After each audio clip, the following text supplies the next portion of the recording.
వచ్చేటువంటి ఎన్నికలలో బీఆర్ఎస్ అనేది ఈ రాష్ట్రంలో జరిగేటువంటి పార్లమెంట్ ఎన్నికలకు సంబంధించి నోవేర్ అవుతుంది. వాళ్ళకి నా అంచనా ప్రకారం వాళ్ళకి ఏం సీట్లు వస్తాయని నేను అనుకోవట్లేదు బీఆర్ఎస్ పార్టీకి.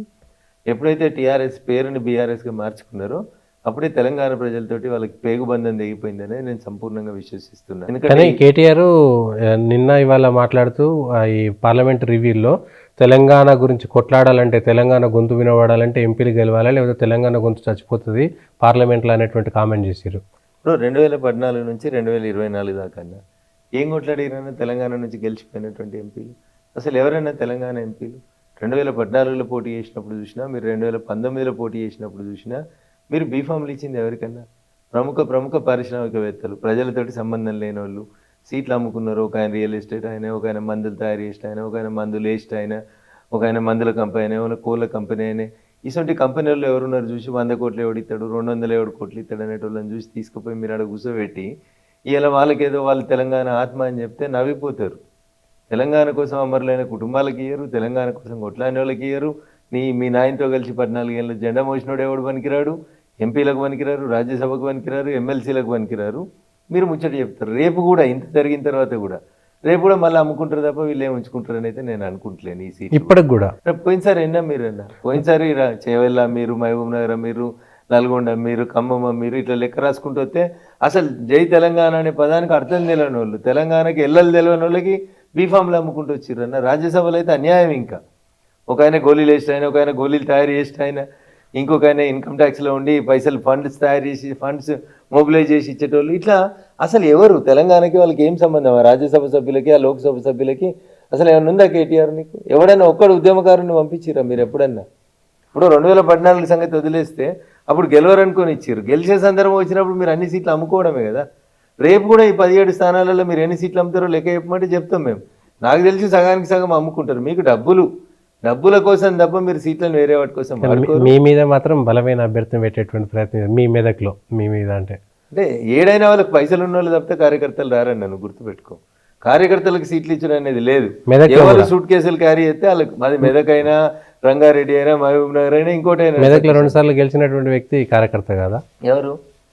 మెదక్ మాజీ ఎంపీ. ఇప్పుడు అసలు అదే ఆయన 2014లోనే అప్పుడు రామలింగారెడ్డి గారు బతికున్నప్పుడే ఆ టికెట్ కొనుక్కుందామని పైసలు పట్టుకుని తిరిగిన ఆయన ఎప్పుడు జై తెలంగాణలో ఏనాడు ఉద్యమం చేయలేదు. మేము అందరం తిరుగుతుంటే మా వెనకాల పడి తిరిగిన వాళ్ళు గసంటోళ్ళని తెచ్చి ఎంపీలను చేసి వాళ్ళకి తెలంగాణ ఉద్యమం గురించి ఏం తెలుసు అన్న? వాళ్ళకి ఏం మాట్లాడిరన్న వాళ్ళు తెలంగాణ కోసం పార్లమెంట్లో?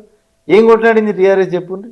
ఏం కొట్లాడింది? ఒక సమస్య మీద కొట్లాడి మేము ఇది సాల్వ్ చేసినామని చెప్పు టీఆర్ఎస్ ఎంపీ. మోడీ సాత్ ఇవ్వలేదు కాబట్టి మేము ఇట్లా అయింది అని. నీ వాయిస్ సైడ్ వినిపించినావు, నీ వాయిస్ సైడ్ వినబడింది అంటున్నా. పార్లమెంట్లో అసలు అంటే టీఆర్ఎస్ ఎంపీలు మాట్లాడలేదా, కొట్లాడలేదా? దేనికోసం కొట్లాడిరన్నా? తెలంగాణ కోసం, వాళ్ళ కంపెనీల కోసం, వాళ్ళ వ్యాపారాల కోసం. వాళ్ళు చేస్తున్న వ్యాపారాలు ఒక కంపెనీ ఉంటే 4 కంపెనీలు చేసుకున్నారు తప్ప ఒక్కొక్కసారి ఆ ఎంపీలు అఫిడవిట్లు చూడన్నా. 2014లో ఎంపీలు అయిన వాళ్ళు అఫిడవిట్లు, 19లో ఎంపీలు అయిన వాళ్ళు అఫిడవిట్లు చూడు. ఎన్ని వందల కోట్ల ఆస్తులు పెరిగినాయో, ఏడికెళ్ళి పెరిగినాయో చూడు. వాళ్ళు చేసే రియల్ ఎస్టేట్లు ఏంది, వాళ్ళు పెట్టిన గోళీల కంపెనీలు ఏంది, వాళ్ళు చేస్తున్న పనులు ఏంది ఒకసారి చూడురన్నా. ఎవరు తెలంగాణ కోసం నికార్సు కొట్లాడగలుగుతారు? ఓ కార్యకర్త కొట్లాడగలుగుతాడు. తెలంగాణ కోసం ఏం మాట్లాడలేదు. మీకు మహబూబ్ నగర్ ఎంపీ అన్నాడైనా పార్లమెంట్లో మాట్లాడిండా? ఏం మాట్లాడిండు? ఖమ్మం ఎంపీ మాట్లాడితే ఏం మాట్లాడతాడు? ఆయన కాంట్రాక్టులు, రోడ్లు, ఆయన మీద ఉన్న బ్యాంక్ కేసులు తప్ప ఆయనకి ఏం మాట్లాడతాడు? ఇంకా ఆయనకు తెలంగాణతో ఏం సంబంధం ఉందని మాట్లాడతాడు? ఆయన తెలంగాణ కోసం ఎన్నడూ కొట్లాడిండు? కేసీఆర్ గారు అరెస్ట్ అయినప్పుడు ఆయన ఏడున్నాడు? కేసీఆర్ గారిని ఖమ్మం జైల్లో పెట్టినప్పుడు ఇలా ఖమ్మం ఎంపీ ఏడున్నాడు? ఎవరన్నా వీళ్ళంతా అసలు? అరే మేము కొట్లాడింది, మేము జెండాలు మోసిన వాళ్ళం. ఒక్కడన్నా తెలంగాణ స్పిరిట్ ఉన్నాడా అన్నాడు? ఎంపీలు ఓడిపోయినాకన్నా బుద్ధి వచ్చిందంటే ఇప్పుడు కూడా అమ్ముకుంటూనే ఉన్నారంట. దరఖాస్తులతో పాటు ఎంత సూట్ కేసులు వస్తాయని లెక్కలేసుకునేటువంటి స్థితికి వస్తే ఎట్లా జరుగుతుంది అన్న పరిస్థితి? టీఆర్ఎస్ ఇది నోవేర్. టీఆర్ఎస్ కాదు, అది బీఆర్ఎస్. వాళ్ళకి తెలంగాణ ప్రజలతో పేగు బంధం తెగిపోయింది. కేటీఆర్ గారు ఎన్ని మాట్లాడినా ఇంత మాట్లాడుతుంది కదన్న. ఈ నిజంగా ఆయనకు చేతనైతే నేను మీ ద్వారా కేటీఆర్ గారికి ఒక సూచన లేదా సవాల్ అనుకోరు. వాళ్ళ ఇంట్లో 4 ఉన్నారు కదా, 4 ఏంది సడకుని కొడుకు సంతకాంతో కలుపుకుంటే 5 అవుతారు కదా. ఆ 5 పోటీ చేయమన్నారు 5 సీట్లలో. మీకే కష్టం అవుతుంది. అరే లైట్గా తీసుకోండి. 5 పోటీ చేసి గెలిచి రమ్మని ఉంది. 5 గెలిస్తే నేను శాశ్వతంగా రాజకీయాల నుంచి దూరం ఉంటాను. సీరియస్గా చెప్తా ఉన్నా నేను. 5 ఉంటారు వాళ్ళ కుటుంబంలో.